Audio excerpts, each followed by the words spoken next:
मालवण येथील छत्रपती शिवाजी महाराजांचा पुतळा पडल्यानंतर ठाण्यामध्ये सरकारच्या वतीने अजितदादा पवार गटाचे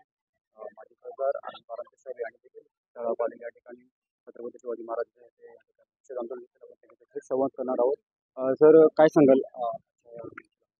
राष्ट्रवादी काँग्रेस पार्टी ठाणे शहर जिल्ह्याच्या वतीने सिंधुदुर्ग जिल्ह्यामधील मालवण इथे किल्ले राजकोट इथे युगपुरुष छत्रपती शिवाजी महाराजांच्या पुतळ्याबद्दल जी दुर्घटना झाली याचा जाहीर निषेध करत असताना आज आम्ही इथे मुख आंदोलन केलेलं आहे. राष्ट्रवादी काँग्रेस पक्षाची ही स्पष्ट भूमिका आहे की महायुतीतले मुख्यमंत्री माननीय एकनाथरावजी शिंदे साहेब, माननीय उपमुख्यमंत्री माननीय देवेंद्र फडणवीस साहेब, ज्यांच्याकडे गृह खातं देखील आहे, यांनी त्वरित जो संबंधित शिल्पकार आहे, कॉन्ट्रॅक्टर आहे, त्याला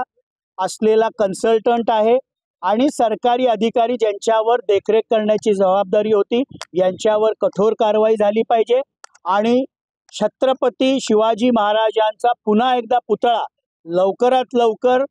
किल्ले राजकोट इथे कसा आपल्याला बसवता येईल यासाठी जलद गतीने महायुतीच्या सरकारने पावलं टाकली पाहिजे.